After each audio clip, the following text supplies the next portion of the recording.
Bismillah, alhamdulillah, salatu wasalam, sallallahu alaihi wasallam. Assalamu alaikum wa rahmatullahi wa barakatuh. My name is Tariq Khalid. I'd like to welcome to our program here at Sharjah Media Corporation, getting to know Allah, getting closer to your Lord. And we hope and we pray that everyone who views this program by Allah's mercy and grace, he comes closer to Allah and he becomes inspired to know more about his Creator and begins to look for the signs that we're surrounded by in abundance on a daily basis. And those things which are close to us and those things which are far away. And today, because of the benefits of modern technology, we can see so many things that people didn't even know existed not very long ago. And that in itself gives praise to Allah subhanahu wa ta'ala. If you just look at some of the nature programs, it's fantastic. And what they can do now with these high-speed cameras is unbelievable. And the kind of defined color that we can see, it's many instances just as though you're there. For example, they're looking at the minutest parts of a flower or a bee, an example, and it's though as you're there. If we were to just look at this and look at the scientific aspect of it, of so many things. I'm taking something as small as a bee in a flower or an ant as an example, and now they're examining their lives and they're looking to them in depth. It is very clear, if you think about it, that there has to be a creator of these things. How is it possible that any of these things, as minute as it can be, let's take something that we know, an atom, that we're aware of today and that we can just look at it. Just think about it. In most of history, people had no concept of an atom. And the Prophet ﷺ mentions, something as small as an atom's weight. And Allah subhanahu wa ta'ala mentions in the Quran something as small as an atom's weight. That, for example, that the person who has faith and is in the hellfire, that something has just a small amount as an atom's weight of iman, he will eventually be taken, of faith, he'll be taken out of the hellfire. So we have these narrations which were more than 1,400 years ago, which people had no concept of that time, of atoms, even though it may have been in a vocabulary. As we see Allah, I don't know when this particular word, Allah invented it, but surely it is in the Quran. And we, of course, today we're aware and conscious of these things which people had no idea about in that time period. So if we just make a comparative analysis about what we're seeing today, and Allah knows best what we will see in the future, if we just take into consideration how technology has advanced in the last 20 years, what will it be in the next 20 or the next 50 years? And Allah knows best. But these things that we're using today, they should be devices that bring us closer to Allah, not further away.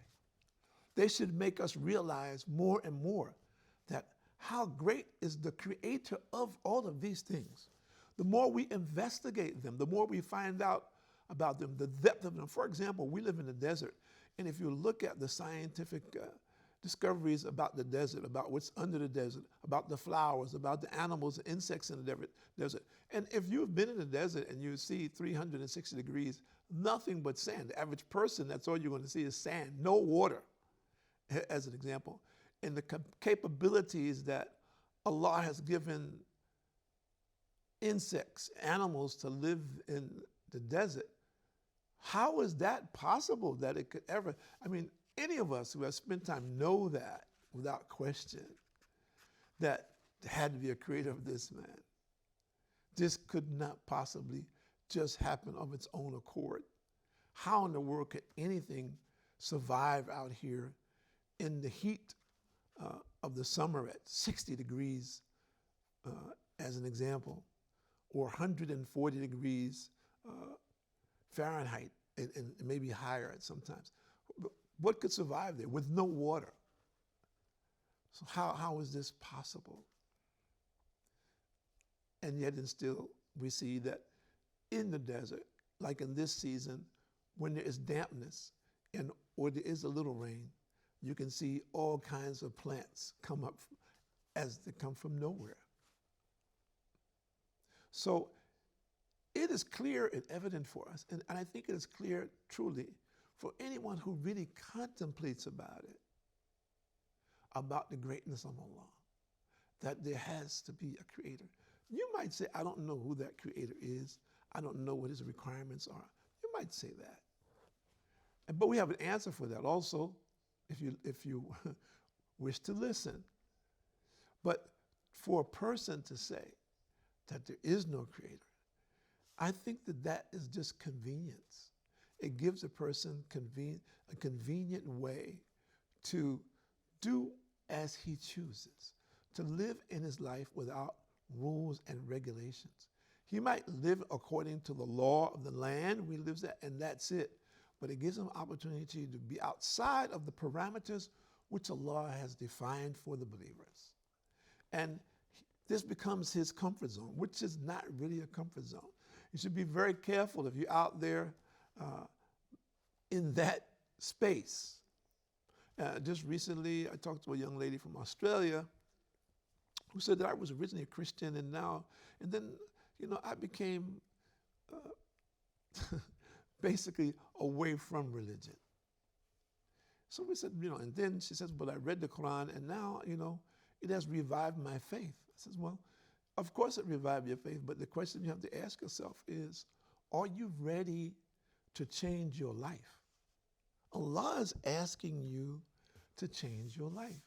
That whatever it was that you were before, to follow a particular code of conduct. But Allah has promised you something that he only promised to the best people which he created. And those are the prophets. And that is paradise. He's offering you this. He's saying, follow this path, and this is the path that leads you to paradise.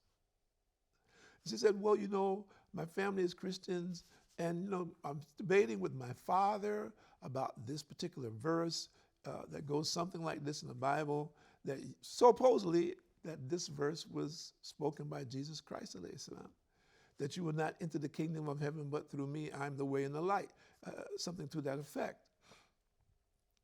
And this, of course, is a verse that has been misinterpreted, that no prophet of Allah or messenger of Allah could ever call anyone to worship him. This is not possible. So the interpretation of that is incorrect. Surely, all of the prophets called the people to follow them, to obey them. This was a commandment from Allah, to obey Allah and obey his prophet. This is clear. There's no question about that. Why is that? Allah sent the prophet to guide you on the path to get the what? The favor of Allah. He's your coach. He's your mentor, for lack of a better description. And at the same time, he's your boss. But we know throughout history that there always been people who were rebellious. Today, we have people, they don't want to listen to their boss, as an example. They don't want to listen to their coach. They don't want to listen to their teachers. This is not something also that is new. This is something that is very old. And we see it today flagrantly. And some people who don't give any credit to their coaches or their teachers or even their parents, as a matter of fact, that they have been led so far astray, okay, that they think that they have become whatever it is of them own selves, let alone give credit to Allah, their creator and sustainer, which they could not exist for 1 second without Allah's mercy. And anyone who is denial about that and doubts that, then I say very simply, then stop breathing and see what happens. Just stop breathing for 1 minute and see what happens to you. If you're really in control of your person and your environment, then see what happens. Just try it.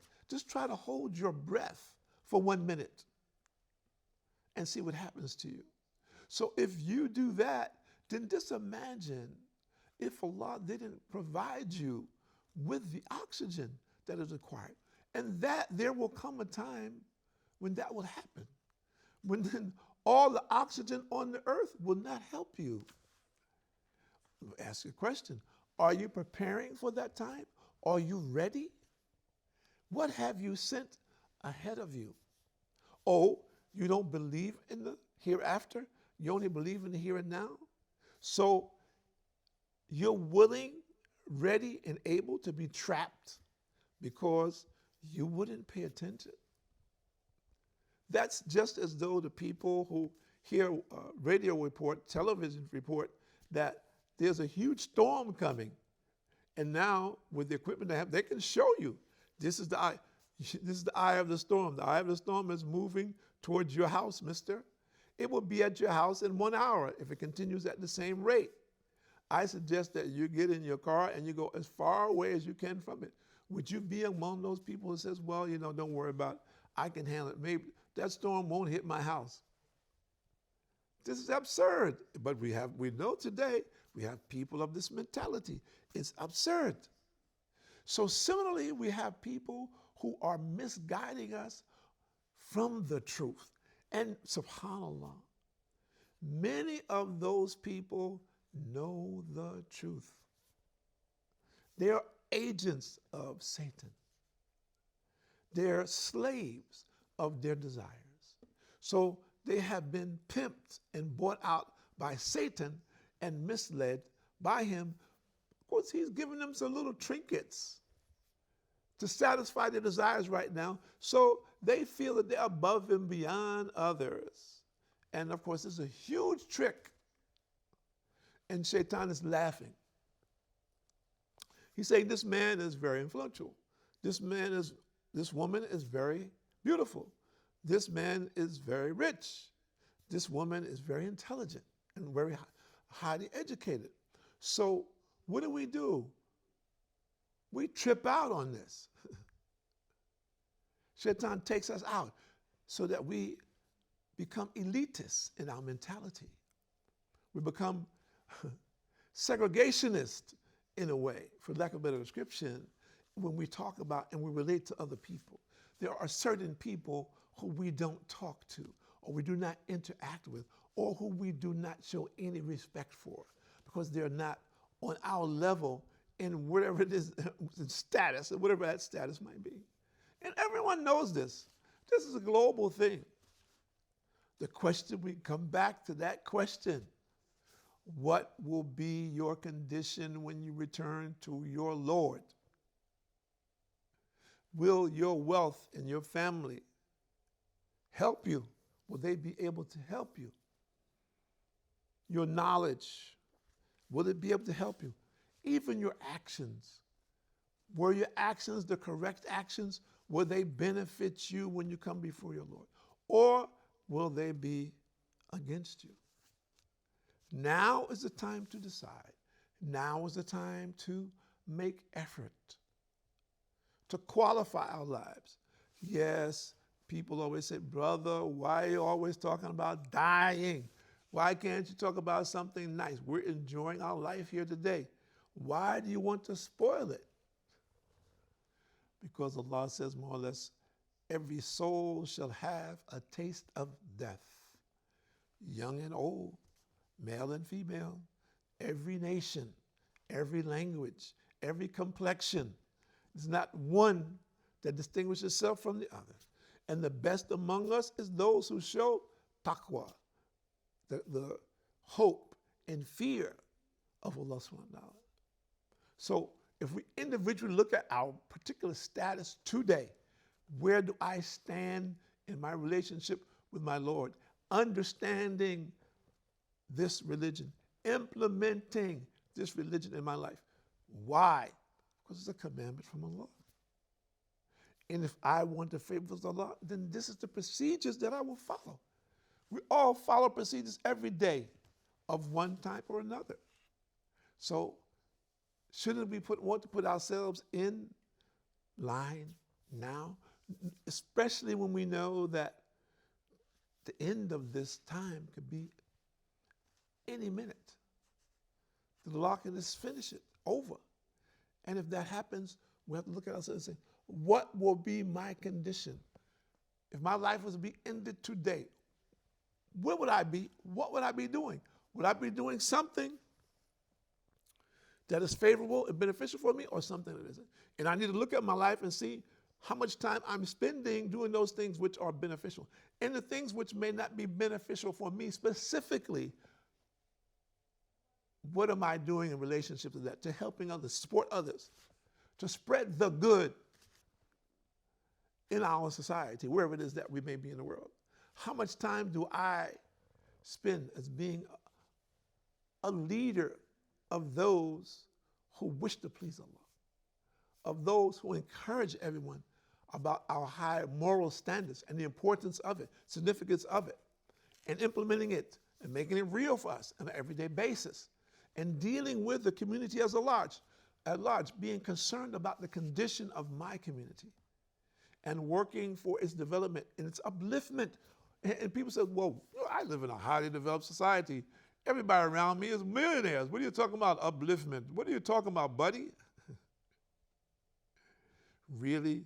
Because you live in a mansion, does that make you motivated? Does that make you uplifted? Does that make you closer to Allah? If you're in the tallest tower in the world and you're on the top of it, does that make you closest to Allah? If you're in a space shuttle, does that make you closer to Allah? Don't fool yourself. This is only the things of this world. The things that will bring us closer to Allah are those things which are most pleasing to Him, that we become consistent in our practices of them, and we encourage others and we teach others. These are some of the things that will bring us closer to our Lord, to bring us closer to His mercy, His forgiveness. And all of us need that. I hear people say, well, this religion is hard, and, it's tough to be like this. Man, I like to drink. And another one says, I like women. Another one says, I like to party. So we're saying, basically, we need a lifestyle change. The lifestyle change is to put on the adornment of Islam, and this is the path to paradise. My name is Tariq Khalid. I'd like to thank you for joining us here at Sharjah Media Corporation on Getting to Know Allah, getting to know your Creator and Sustainer. May Allah guide all of you to this path. Assalamu alaikum wa rahmatullahi wa barakatuh.